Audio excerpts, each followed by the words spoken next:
Hi friends, అందరికీ good morning. ఈరోజు మనం మాట్లాడుకోబోయే విషయం ఏంటంటే ఇజ్రాయెల్ అండ్ పాలస్తీన్ రెండు ప్రాంతాలకి మధ్య జరుగుతున్నటువంటి యుద్ధం లేదా కాన్ఫ్లిక్ట్. వీళ్ళిద్దరి మధ్య యుద్ధాలు ఎందుకు జరుగుతున్నాయి అని చాలామంది అడుగుతున్నారు క్వశ్చన్స్. వాళ్ళు మతాల గురించి కొట్టుకుంటున్నారా లేదా ప్రాంతాల గురించి కొట్టుకుంటున్నారా అనే విషయాన్ని ఈరోజు మీతో చెప్పబోతాను. వీళ్ళు కొట్టుకునేది మతాల గురించి కాదు, కానీ వీళ్ళు కొట్టుకునేది ఒక ప్రాంతం గురించి. ఎందుకు అనంటే ఇస్రాయేల్ అన్న పాలస్తీన్ అన్న బైబిల్లో ప్రాంతీయవారీగా చూస్తే ఒకటే, కానీ ప్రజెంట్ సిచ్యువేషన్ బట్టి రెండు కూడా వేరు వేరు. ఎందుకంటే దాని గురించి తెలియాలంటే ఈ వీడియోని మీరు పూర్తిగా చూడండి. చూస్తే అసలు ఇస్రాయేల్ అంటే ఏంటి, పాలస్తీన్ అంటే ఏంటి అనేది మీకు ఒక అండర్స్టాండింగ్ అనేది వస్తుంది. అయితే ప్రజెంట్ ఏం జరిగింది అనంటే మే నెల 6వ తారీఖున 2021లో ఇది కాన్ఫ్లిక్ట్ అనేది ప్రజెంట్ స్టార్ట్ అయింది. దేని గురించి స్టార్ట్ అయిందంటే షేక్ జర్రా అనే ఒక ప్రాంతము యెరూషలేంలో ఉంది. యెరూషలేంలో ఉన్న షేక్ జర్రా ప్రాంతం మాకు కావాలని పాలస్తీనియన్స్ అంటున్నారు. అండ్ ఇది మాకు కావాలి అని చెప్పి ఇస్రాయేల్ ప్రాంత వాసులు అంటున్నారు. సో ఆ షేక్ జర్రా అనే ప్రాంతం ఉన్నది యెరూషలేంలో. సో ఇటు యెరూషలేం కొరకు అలాగే షేక్ జర్రా ప్రాంతం కొరకు ఇటు పాలస్తీనియన్లు కొట్టుకుంటున్నారు, అటు ఇజ్రాయెల్స్ కొట్టుకుంటున్నారు. అది మాకు కావాలి అని చెప్పి. పాలస్తీనియన్స్ అంటే ఎవరంటే west bank and Gaza strip, ఈ రెండు ప్రాంతాల్లో ఉన్నటువంటి అరబ్స్ని పాలస్తీనీలు అంటారు ప్రజెంట్ సిచ్యువేషన్ బట్టి. అండ్ మిగిలిన ప్లేస్లో ఉన్నటువంటి జూయిష్ నేమో ఇజ్రాయెల్ పీపుల్ అంటారు. సో ఇవి రెండు స్టేట్స్ అండ్ రెండు కమ్యూనిటీస్. రెండిటికి కూడా వివిధ మతపరమైన ఆలోచనలు ఉన్నాయి. వీళ్ళు దేనికోసం కొట్టుకుంటున్నారంటే షేక్ జర్రా గురించి కొట్టుకుంటున్నారు. అయితే షేక్ జర్రా గురించి ఎందుకు గొడవ ఎలా స్టార్ట్ అయింది అనంటే షేక్ జర్రాలో పాలస్తీనీలు ఉన్నారు. షేక్ జర్రా వాళ్ళు స్వాధీనం చేసుకోవాలంటే ఇజ్రాయెల్ ఏం చేయాలి, షేక్ జర్రాలో ఉన్న పాలస్తీనీలను కూడా వాళ్ళు అక్కడి నుంచి బయటికి గెంటేయాలి. సో ఇజ్రాయెల్ ఏం చేసిందంటే ఇజ్రాయెల్ సుప్రీంకోర్టు ఒక కమాండ్ ఇచ్చింది. ఆ కమాండ్ ఏంటంటే ఈ షేక్ జర్రాలో ఉన్న పాలస్తీనీలందరూ కూడా అక్కడి నుంచి విడిచిపెట్టి వెళ్ళిపోవాలని ఒక కమాండ్ ఇచ్చింది. సో దాన్ని పాలస్తీనీలు యాక్సెప్ట్ చేశారా అంటే లేదు, వాళ్ళు యాక్సెప్ట్ చేయలేదు. ఇది మా ప్రాంతం, మేమెందుకు వెళ్ళిపోతామని చెప్పి ఇజ్రాయెల్ మీద కోప్పడింది. అయితే అలా వెళ్ళను అని వాళ్ళు చెప్పినటువంటి ఆ రియాక్షన్కి ఇజ్రాయెల్ ఏం చేసింది, ఇజ్రాయెల్ పోలీసులందరూ కూడా వాళ్ళ మీదకు వెళ్ళి సుమారు 7 మందిని తీసుకొచ్చి అరెస్ట్ చేశారు. అరెస్ట్ చేస్తే అది పాలస్తీనీలకి నచ్చలేదు. ఏంటి మీరు మమ్మల్ని అరెస్ట్ చేస్తారా అని చెప్పి పాలస్తీనీలు ఏం చేశారంటే పాలస్తీనీలు ఉన్న అరబ్స్ అల్ అక్సా మసీద్ అనే ఒక మాస్క్ ఉంది. ఈ మసీదులోకి వీళ్ళు వెళ్ళిపోయి ఇజ్రాయెల్ మీద దాడులు చేయడం మొదలుపెట్టారు.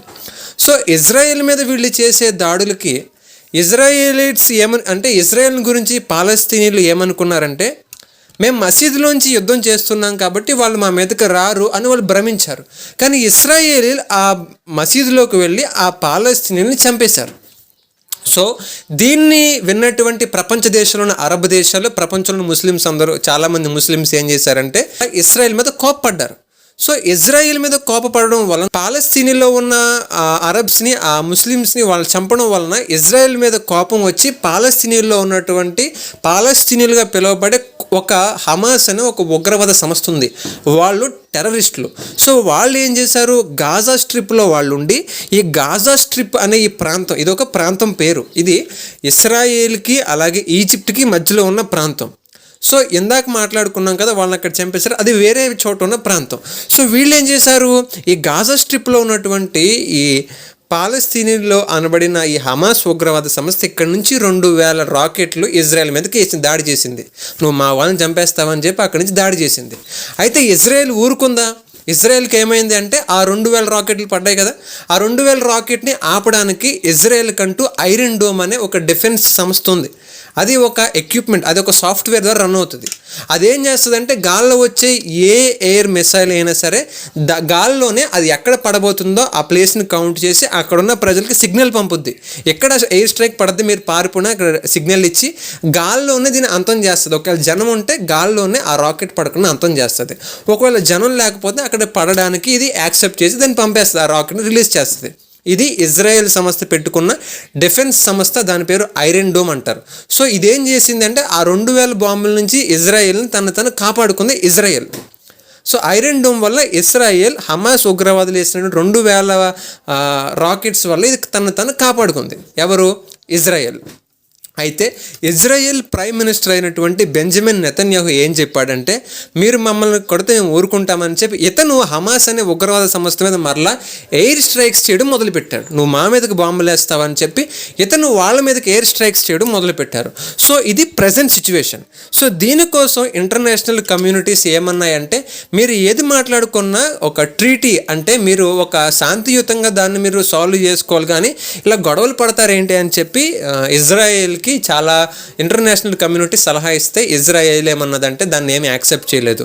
మా గొడవ మేము చూసుకుంటాం, మీరు ఇంటర్ఫియర్ కావద్దని చెప్పి ఇజ్రాయెల్ సంస్థ హమాస్ని మేము వదిలేదే లేదని చెప్పి హమాస్ మీద పగపట్టుకుని కూర్చుంది ఇజ్రాయెల్.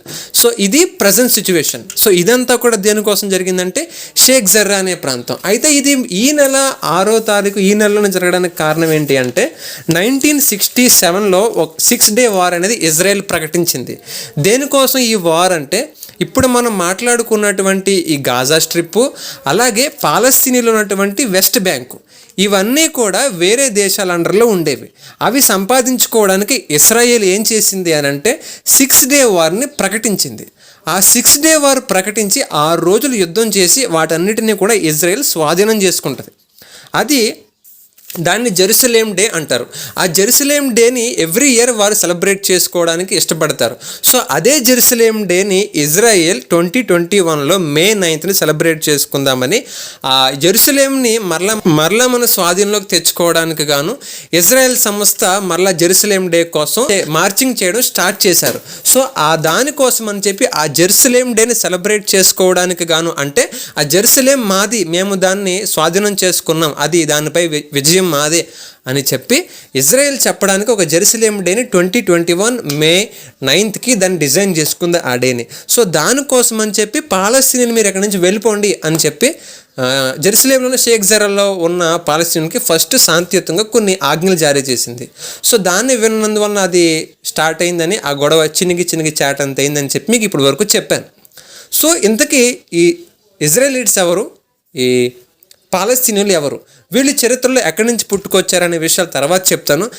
నేను మీకు ప్రజెంట్ సిచ్యువేషన్ ఎందుకు జరిగింది అని దాని వెనకాల ఉన్న రీజన్ ఏంటి, ఈ కాన్ఫ్లిక్ట్ వెనకాల ఉన్న రీజన్ ఏంటి అనేది ఈ రోజున మీ అందరికీ చెప్పాను. ఇప్పుడు బైబిల్కి అలాగే దీనికి కనెక్షన్ ఏంటో ఒకసారి చూద్దాం. ఇది కొంచెం వీడియో లెంతీగా ఉంటుంది, దయచేసి జాగ్రత్తగా వినాల్సిందిగా కోరుకుంటున్నాను.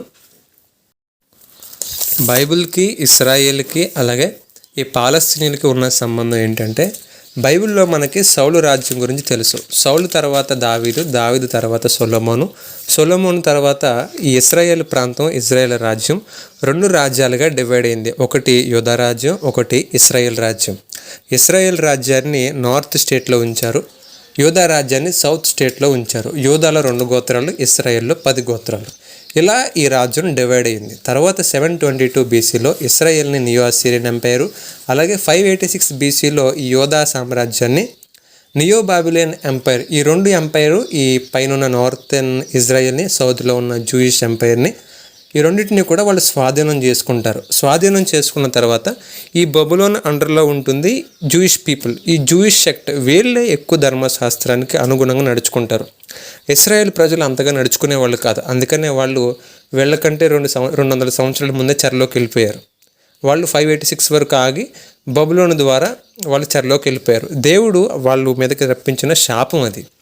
తర్వాత బబులోన్లో ఉన్నటువంటి ఇస్రాయేల్ విడుదల కోసం దేవుడు మరలా అక్కామెనిడ్ ఎంపైర్ అంటే మీడో పర్షియన్ ఎంపైర్ని దేవుడు ప్రేరేపించి, మీరు బబులోన్లో ఉన్నటువంటి ఇస్రాయేలీలను విడుదల చేయాలి, యూదులను విడుదల చేయాలి అని దేవుడు వాళ్ళకిచ్చిన ఆజ్ఞ ప్రకారం, దేవుడు యొక్క ప్రేరేపణ ప్రకారం 538 BCలో మీడో పర్షియన్ ఎంపైర్ యొక్క రాజు అయిన సైరస్ ఏం చేస్తాడంటే, ఈ యూదులను మరలా ఇస్రాయేల్ దేశానికి పంపేస్తాడు. మీరు మీ దేశానికి వెళ్ళిపోండి, ఇక్కడ ఉండొద్దు అని చెప్పి వెళ్ళిపోమని అక్కడ మందిరాన్ని కట్టుకోవడానికి, వాళ్ళ ప్రాంతాన్ని నిర్మించుకోవడానికి సైరస్ అనే రాజు ఆదేశాలు ఇస్తాడు. దీని గురించి ఇంకా బాగా అర్థం కావాలంటే ఆ సమయంలో రాయబడిన ఎజ్రా గ్రంథాన్ని, ఆ సమయంలో రాయబడిన నెహెమ్యా గ్రంథాన్ని, ఆ సమయంలో రాయబడినటువంటి వేరే ఇతర గ్రంథాలని మీరు ఆలోచించాలి. దాని గురించి నేను వీడియో తయారు చేశాను, అది లింక్ డిస్క్రిప్షన్లో ఇచ్చాను, ఐ బటన్లో కూడా ఉంటుంది.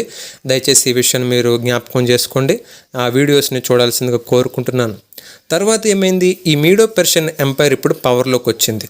తర్వాత మనందరికీ తెలుసు గ్రీకు సామ్రాజ్యం అలెగ్జాండర్ ద గ్రేట్ ద్వారా అది పరిపాలన జరిగేది. అలెగ్జాండర్ ద గ్రేట్ వల్ల ఏమైందంటే అకామెనిడ్ ఎంపైర్ లేదా మీడో పర్షియన్ ఎంపైర్ ఓడిపోయింది. 332 BCలో గ్రీక్ రాజ్యం పవర్లోకి వచ్చింది. పవర్లోకి వచ్చి మీడో పర్షియన్ ఎంపైర్ని నాశనం చేసింది. సో ఆ టైంలో మరలా ఈ ఇస్రాయేల్ అంటే ఈ జూయిష్ పీపుల్ అందరూ కూడా ఎవరి అండర్లోకి వెళ్ళారు? గ్రీక్ అండర్లోకి వెళ్ళారు. సో గ్రీక్ అండర్లోకి వెళ్ళారు, కానీ బబులోనీయులు తీసుకెళ్ళిపోయినట్టు జూయిష్ పీపుల్ని ఇక్కడ ఉన్నటువంటి గ్రీకు సామ్రాజ్యం తన దేశానికి తీసుకెళ్ళలేదు, కానీ వాళ్ళని గ్రీక్స్గా మార్చడం స్టార్ట్ చేసింది.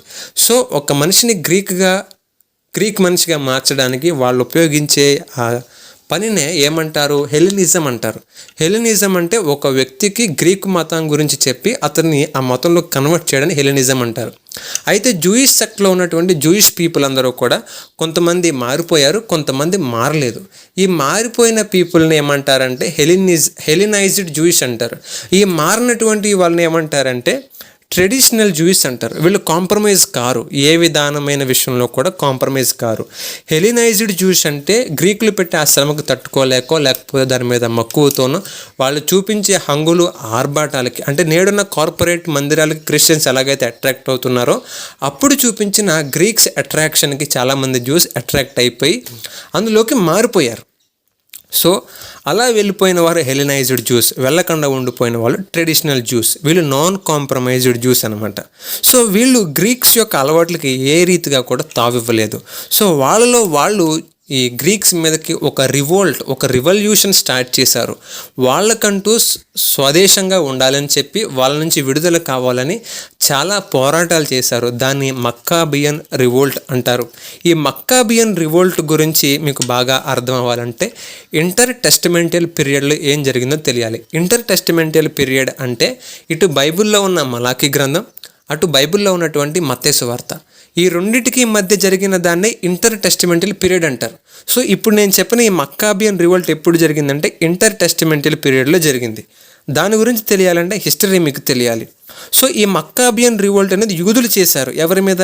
గ్రీకుల మీద. ఎందుకోసమంటే యెరూషలేముని వాళ్ళ స్వాధీనంలోకి తీసుకోవాలని చెప్పి మక్కాబియన్ రివోల్ట్ చేశారు. ఎందుకంటే యెరూషలేముని గ్రీకులు వాళ్ళ కంట్రోల్లో ఉంచుకుని వాళ్ళు చేసే ప్రతి యెదవేషాలు కూడా యెరూషలేంలో చేసేవారు. సో అది నచ్చక యూదులు ఏం చేశారు?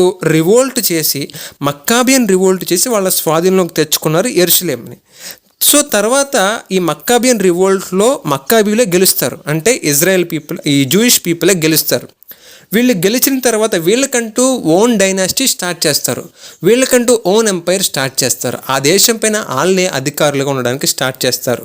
సో యూదులు స్థాపించుకున్న వాళ్ళ రాజ్యాన్ని హస్మోనియన్ ఎంపైర్ అంటారు. ఇది యూదులు ఏర్పరచుకున్నటువంటి వాళ్ళ యొక్క రాజ్యం. ఇది ఇండిపెండెంట్గా ఉండడానికి జూయిష్ పీపుల్ ఏర్పరచుకున్న ఈ రాజ్యం. సో ఈ రాజ్యం అంతకంతకు డెవలప్ అయింది.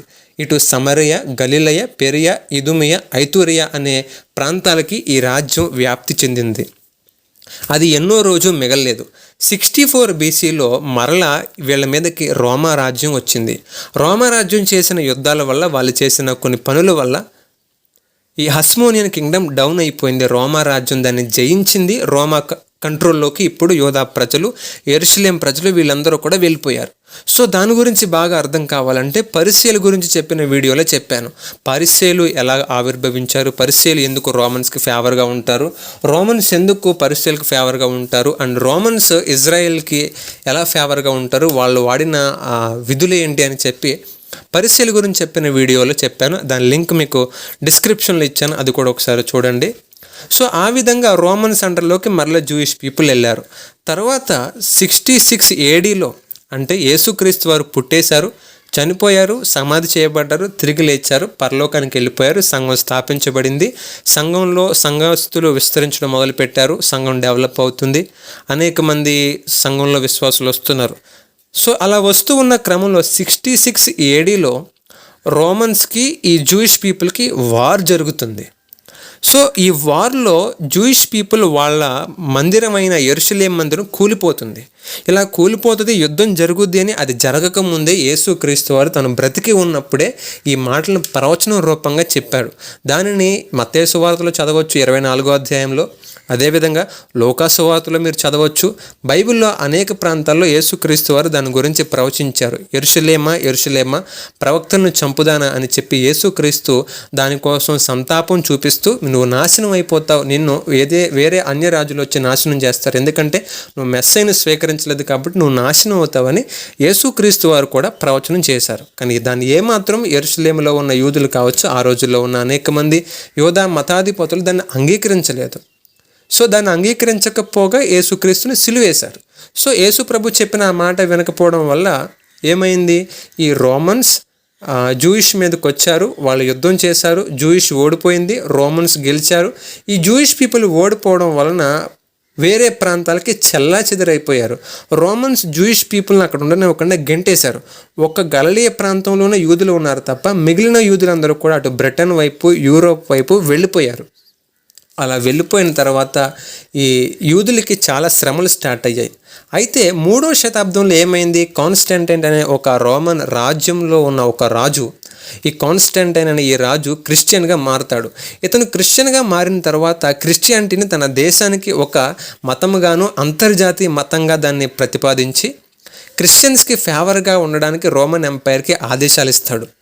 సో ఆ విధంగా ప్రపంచవ్యాప్తంగా ఉన్న రోమా సామ్రాజ్యం అంతా క్రిస్టియన్ ఎంపైర్గా మారుతుంది. దీన్ని బైజాంటైన్ ఎంపైర్ అంటారు.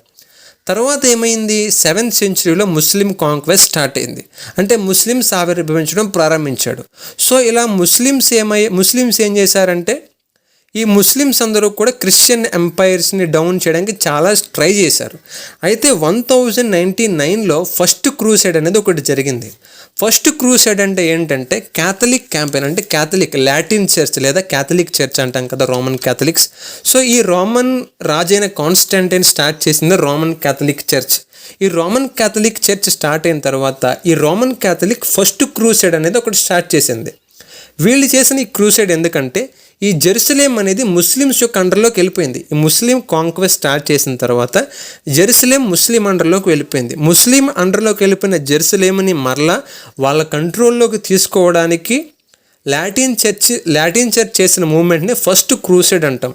ఈ ఫస్ట్ క్రూసైడ్ని చేసి ఆ ఇస్లాం రూల్ లేదా ముస్లిమ్స్ అండర్లో ఉన్న జెరూసలేంని తన కంట్రోల్లోకి తెచ్చుకోవడానికి లాటిన్ సిటీ లేదా లాటిన్ చర్చ్ ఏం చేసిందంటే ఫస్ట్ క్రూసైడ్ని స్టార్ట్ చేసింది.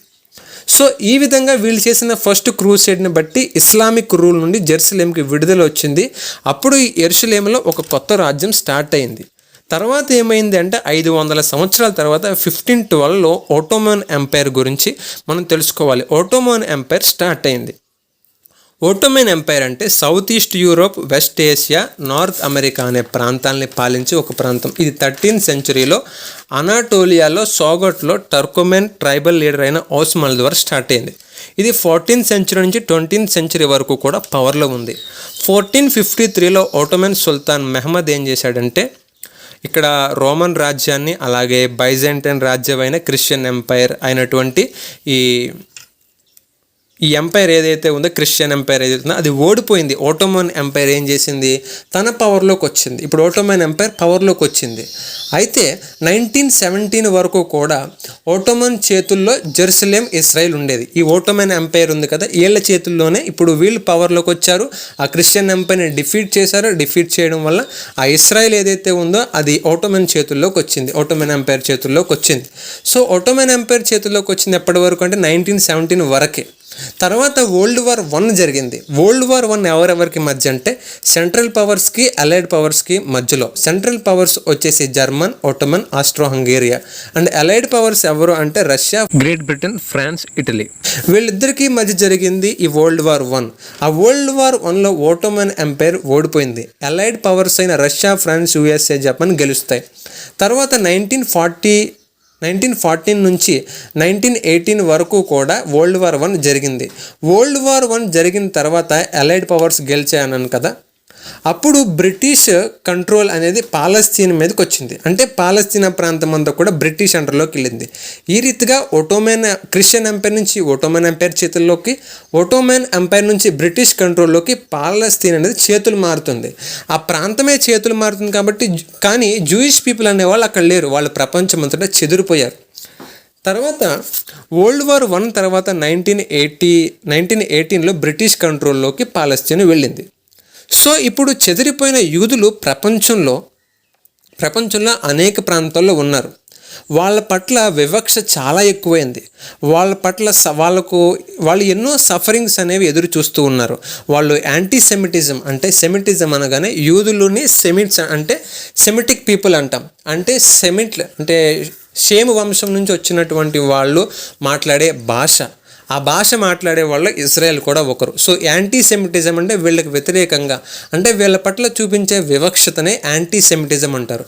సో ఇజ్రాయెల్లో ఉన్నటువంటి యూదులు ఎవరైతే ఉన్నారో వీళ్ళు ప్రపంచవ్యాప్తంగా చెదిరిపోవడం వలన వాళ్ళని వీళ్ళు తక్కువ దశగా చూసి, తక్కువ కులం వాళ్ళగా మనం ఎలాగైతే ఇప్పుడు భారతదేశంలో కొన్ని ప్రాంతాల్లో ఇంకా కుల వివక్షత ఎలాగైతే ఉందో, అలాగే ఇశ్రాయేలీలో ఉన్న యూదులు ప్రపంచవ్యాప్తంగా ఉన్న దేశాల్లో చెదిరిపోవడం వల్ల వీళ్ళ పట్ల కూడా వేరే దేశాల్లో ఇతర ప్రజలు కూడా వాళ్ళ పట్ల వివక్షత చూపించారు. కొన్ని దేశాలు వివక్షత చూపించాయి, కొన్ని దేశాలు వివక్షత చూపించలేదు. సో ఈ యాంటీసెమిటిజం అనే ఈ వివక్ష జరగడం వల్ల యూదుల పట్ల జియోనిజం అనే ఒక మూమెంట్ స్టార్ట్ అయింది. 1897లో థియోడర్ హెర్జిల్ దీన్ని స్టార్ట్ చేశారు. ఈయన ఒక జర్నలిస్ట్. ఎందుకు స్టార్ట్ చేశారంటే ఆల్ఫ్రెడ్ డ్రైఫస్ అనే ఒక యూదుడే అతని మీద రాజద్రోహం పేరుతో ఒక నేరం మోపడం జరిగింది. అది వేరే ప్రాంతంలో జరిగింది. సో ఆ ఇన్సిడెంట్ అతన్ని చాలా ప్రభావితం చేసింది. సో ఆ ఇన్సిడెంట్ని బట్టి ఒక జూయిష్ పీపుల్ మీద రాజద్రోహం పేరుతో నేరం మోపడం వల్ల ఈ జియోనిజం అనేది ఆవిర్భవించడం, అతనిది ప్రభావితం చేయడం ఒక ఆలోచించాల్సినటువంటి విషయం.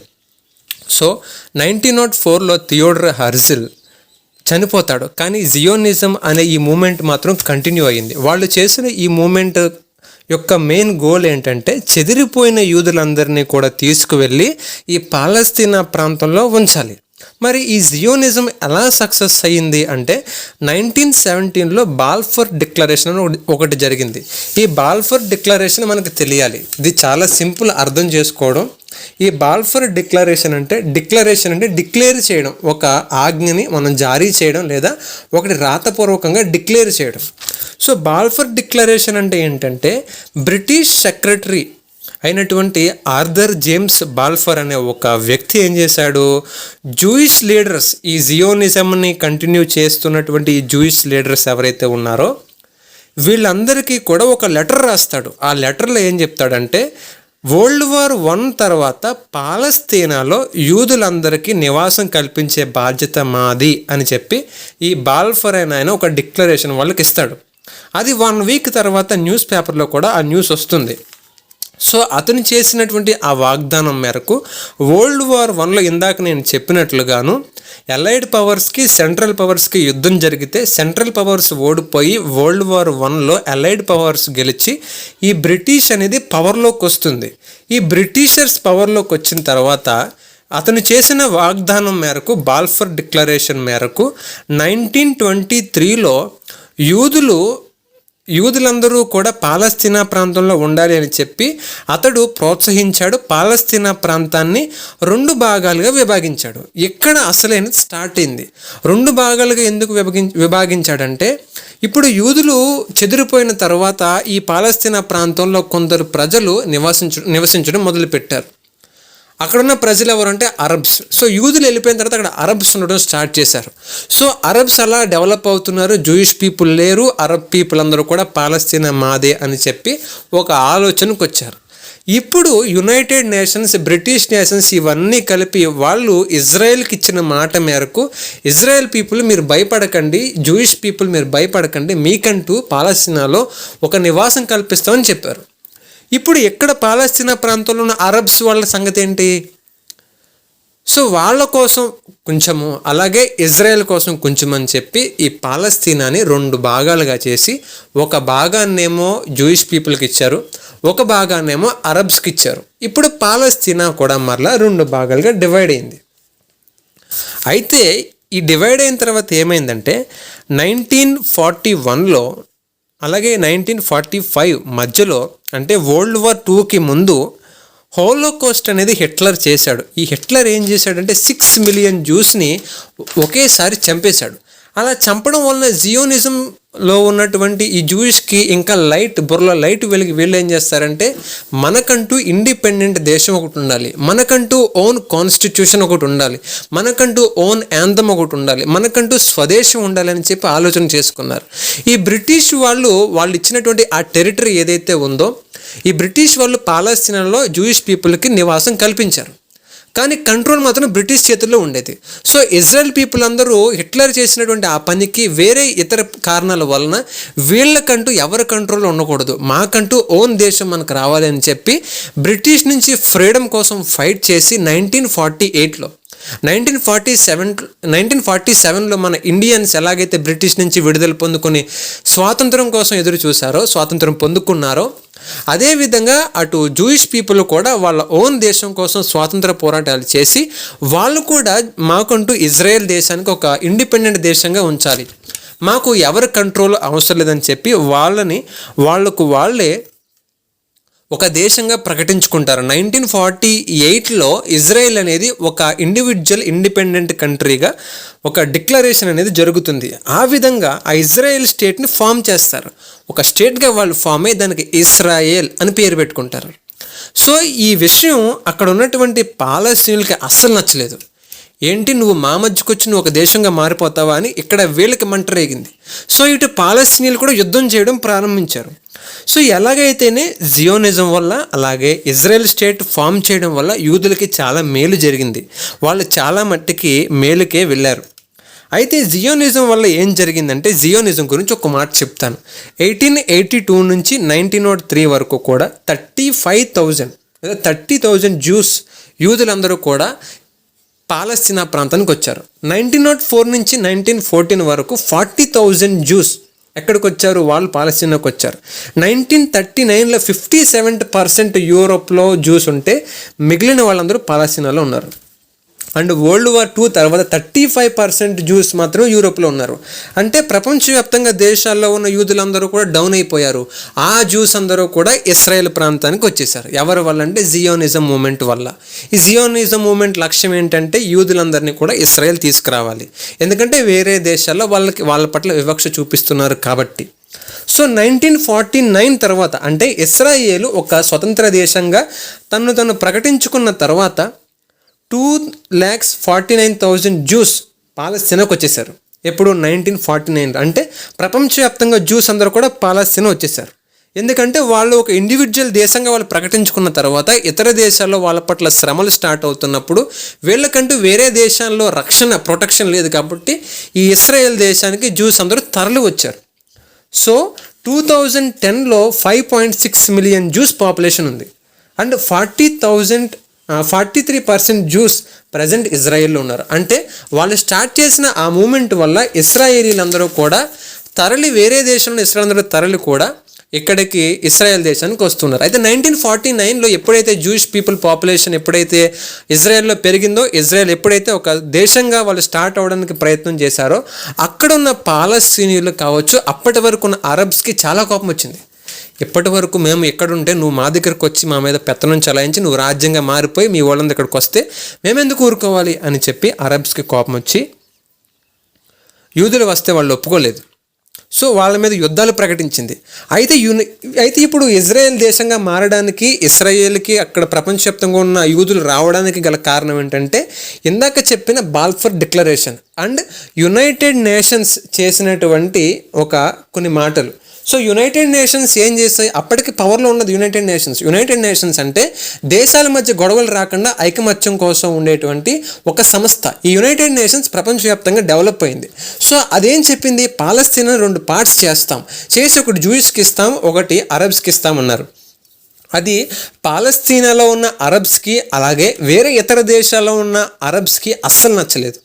అయితే 1948లో 5 అరబ్ దేశాలు అంటే Egypt, Iraq, Lebanon, Syria and Jordan అనే ఈ యొక్క 5 దేశాలకి జూయిష్కి, పాలస్తీనా ప్రాంతంలో సెటిల్ అయిన జూస్కి, అలాగే 5 అరబ్ దేశాలకి కూడా మధ్య ఒక యుద్ధం జరిగింది 1948లో. అంటే ఇస్రాయెల్ తన సొంత దేశంగా వాళ్ళు ప్రతిపాదించుకున్న ఆ ఇయర్లోనే ఈ యుద్ధం అనేది స్టార్ట్ అయింది. అయితే జూయిష్ అరబ్స్ని అక్కడ నుంచి గెంటి వేశారు, ఎందుకంటే యుద్ధంలో వీళ్ళు గెలిచారు. జూయిష్ గెలవడానికి గల కారణం ఏంటంటే యునైటెడ్ నేషన్స్ అలాగే ఇంపీరియలిస్ట్ యొక్క సపోర్ట్ అంతా కూడా జూయిష్ పీపుల్కి ఉంది. సో ఎందుకంటే వాళ్ళ సపోర్ట్ ఎందుకు ఉందంటే వెనకాల చెప్పిన బాల్ఫర్ డిక్లరేషన్ వాళ్ళు చేశారు, వాళ్ళు వాగ్దానం చేశారు కాబట్టి. సో వాళ్ళకి ఇప్పుడు జూయిష్ యొక్క ప్రతి బాధ్యత వాళ్ళు తీసుకోవాలి కాబట్టి వాళ్ళు జూయిష్ వెనకాల ఉండి వాళ్ళ సపోర్ట్ అంతా జూయిష్ పీపుల్కి ఇచ్చి ఇజ్రాయెల్ దేశం పట్ల వాళ్ళ సపోర్ట్ ఉంచి అరబ్స్ని ఓడించడానికి, అరబ్స్ని బయటకు గెంటేయడానికి జూయిష్కి ఫుల్ సపోర్ట్ వాళ్ళు ఇచ్చారు యునైటెడ్ నేషన్స్ వారు. మరి ఇప్పుడు అరబ్స్ వాళ్ళు ఏమైపోయారు, పాలస్తీనాలో అప్పటి వరకు అరబ్స్ సంగతి ఏంటంటే వాళ్ళు దిక్కులేని వాళ్ళ 13 సంవత్సరాలు తిరిగారు బయట. అండ్ వాళ్ళ యొక్క బలం అనేది క్షీణించిపోయింది. 13 సంవత్సరాలు వాళ్ళు ఒక అన్యుల్లా ఇతర దేశాల్లో వాళ్ళు కూడా ఉన్నారు, వాళ్ళకి అక్కడ పవర్ లేకపోయింది. ఎక్కడ అంటే పాలస్తీనా ప్రాంతంలో ఈ అరబ్స్కి పవర్ లేకుండా పోయింది. దీనికి కారణం ఎవరు అంటే యునైటెడ్ నేషన్స్ చేసినటువంటి సపోర్ట్, జూయిష్ పీపుల్కి యునైటెడ్ నేషన్స్ సపోర్ట్ చేయడం వల్ల. అయితే ఇస్రాయేల్ అరబ్స్ మీద కనికరమే చూపలేదు, అరబ్స్ శాంతి ఒప్పందాలకి అస్సలు ఒప్పుకోలేదు. యునైటెడ్ నేషన్స్ శాంతి ఒప్పందాలు ఒప్పుకోండి, మీరు దెబ్బలాడుకోకండి అని చెప్పి యునైటెడ్ నేషన్స్ చెప్తున్నప్పటికీ కూడా అరబ్స్ అసలు శాంతి ఒప్పందాలకు ఒప్పుకోలేదు. అయితే సో ఇప్పుడు 1949లో ఏమైందంటే ఇస్రాయేలు ఓన్లీ పాలస్తీనాలో 78% తన కంట్రోల్లో ఉంది. 22% అంటే వెస్ట్ బ్యాంకు అలాగే ఈస్ట్ జెరూసలేం ఇవి 2 కూడా జోర్దాన్ అండర్లో ఉన్నాయి. అంటే మనం మాట్లాడుకున్న ప్రజెంట్ గాజా స్ట్రిప్ ఏదైతే ఉందో అది ఈజిప్ట్ అండర్లో ఉంది. సో వెస్టర్న్ జెరూసలేం మాత్రం ఇస్రాయేల్ అండర్లో ఉంది 1949లో. అయితే దాన్ని సంపాదించుకోవడానికి ఇస్రాయేల్ మరలా 1967లో ఇస్రాయేల్ కూడా యుద్ధం స్టార్ట్ చేసింది. ఇస్రాయేల్ని దేశంగా అరబ్స్ ఒప్పుకోలేదు. సో 1967లో ఇస్రాయేల్ ఒక దేశంగా ఉండడానికి అరబ్స్ అస్సలు ఒప్పుకోలేదు. సో 1967లో ఇస్రాయేల్ దేశం 6 డే వార్ చేసింది. 6 డే వార్ చేసి గాజాని, ఈస్ట్ జెరూసలేంని, వెస్ట్ బ్యాంక్ని, అక్కడ జోర్దాన్లో ఈజిప్ట్ అండర్లో ఉన్నటువంటి ఈ ప్రాంతాలన్నీ కూడా స్వాధీనం చేసుకుంది ఇస్రాయేలు. సో ఈ ఇస్రాయేల్ ఈ యుద్ధం గెలవడం వల్ల, వాటిని స్వాధీనం చేసుకోవడం వల్ల వాటన్నిటిని కూడా తన దేశంలో కలుపుకుంది ఇస్రాయేల్. అలాగే సిరియన్ హైట్స్ని అలాగే ఈజిప్ట్ సేనై పెనున్సులాను కూడా స్వాధీనం చేసుకుంది ఇజ్రాయెల్. అయితే 1967 తర్వాత ఈ 6 డే వార్ జరిగిన తర్వాత ఇస్రాయేల్లో ఉన్న జూస్ని వెస్ట్ బ్యాంక్లోని ఈస్ట్ జెరూసలేంలోకి పంపించింది. అంటే 1967 తర్వాత ఆ ప్రాంతాలు స్వాధీనం చేసుకుంది కదా, ఆ ప్రాంతాలు స్వాధీనం చేసుకున్నప్పుడు ఇప్పుడు అక్కడ పాపులేషన్ కూడా వీళ్ళది ఉండాలి. సో జూయిష్ కమ్యూనిటీ ఇజ్రాయెల్ దేశం ఏం చేసిందనంటే వాళ్ళ దగ్గర ఉన్న ప్రజల్ని ఆ ప్రాంతాలకు పంపించి అక్కడ ఉండమని ఒక ఆజ్ఞ ఇచ్చింది. అయితే ఈ వెస్ట్ బ్యాంక్లోను గాజా స్ట్రిప్లోను పాలస్తీనీయుల పాపులేషన్ ఎక్కువ. ఈ పాలస్తీనా పాపులేషన్ ఎక్కువ ఉండడం వలన 1990sలో వెస్ట్ బ్యాంక్లో ఒక భాగం పాలస్తీనా కంట్రోల్కి వచ్చింది. ఈరోజు 40% ఆఫ్ పాలస్తీనా కంట్రోల్లోనే ఉంది అండ్ 60% ఇజ్రాయెల్ కంట్రోల్లో ఉంది ఈ గాజా స్ట్రిప్ లేదా ఈ వెస్ట్ బ్యాంక్ సంబంధించిన ఈ ప్రాంతాలు. సో గాజా స్ట్రిప్లో కూడా పాలస్తీనియన్స్ ఎక్కువ ఉండడం వలన 2007లో హమాస్ అనే ఒక ఉగ్రవాద సంస్థ స్టార్ట్ అయ్యి వాళ్ళు కూడా యుద్ధం చేయడం మొదలుపెట్టారు. ఈ హమాస్ అనే ఉగ్రవాద సంస్థ 2007లో మరలా ఇజ్రాయెల్ మీద యుద్ధం చేసింది. పాపులేషన్ మాది కూడా ఎక్కువే ఉందని చెప్పి వీళ్ళు ఇంకా పవర్లోకి వచ్చారు. తర్వాత పాలస్తీనియన్స్కి సపోర్ట్ వెళ్ళింది. సో గాజా స్ట్రిప్ని అండర్లోకి తెచ్చుకుంది పాలస్తీనా ప్రాంతం. ఇప్పుడు గాజా స్ట్రిప్ని హమాస్ అనే ఉగ్రవాద సంస్థ వల్ల వాళ్ళు అండర్లోకి తెచ్చుకున్నారు. అయితే ఈ హమాస్ అనే ఉగ్రవాద సంస్థ ఇస్రాయేల్తో చాలా వైలెంట్గా బిహేవ్ చేశారు 2007లో. ఈ క్రమంలో గాజా అండ్ వెస్ట్ బ్యాంక్ కోసం పాలస్తీనీలు and Gaza Strip and West Bank మాయే అని క్లెయిమ్ స్టార్ట్ చేశారు ఇజ్రాయెల్. సో ఇప్పుడు ఇవి మావే అని చెప్పి పాలస్తీనీలు అంటూ మొదలుపెట్టారు, ఈ ప్రాంతాలు మాయి అని చెప్పి ఇస్రాయెల్ వారు క్లెయిమ్ చేయడం స్టార్ట్ చేశారు. ఇస్రాయెల్ అవి మావి అని క్లెయిమ్ చేస్తుంది. సో ఇప్పుడు జెరూసలేం అనే ఈ ప్రాంతం ఏదైతే ఉందో ఇది క్యాపిటల్ సిటీగా ఉండాలని చెప్పి ఇస్రాయేలీలు, అలాగే ఈ ప్రాంతం మాకు క్యాపిటల్ సిటీగా ఉండాలని చెప్పి పాలస్తీనీయులు. సో ఈ విధంగా పాలస్తీనీయులకి అలాగే జెరూసలేం అలాగే ఇస్రాయేల్కి మధ్య కాన్ఫ్లిక్ట్ అనేది స్టార్ట్ అయింది. సో ఇంటర్నేషనల్ కమిటీస్ ఏం చెప్తున్నాయంటే గొడవలతో కాదు, మీరు శాంతియుతంగా ఒకరి పట్ల ఒకరు సమాధానం కలిగి చర్చలు చేసుకొని ఈ గొడవని ముందుకు వెళ్ళనివ్వకూడదు అని చెప్పి ఇంటర్నేషనల్ కమిటీస్ చెప్తే దాన్ని ఎంతవరకు యాక్సెప్ట్ చేయలేదు Israel prime minister Benjamin Netanyahu. ఇది టుడే ఉన్నటువంటి సిచ్యువేషన్. ఇది బైబిల్లో నుంచి ఇప్పటివరకు జరిగిన సిచ్యువేషన్.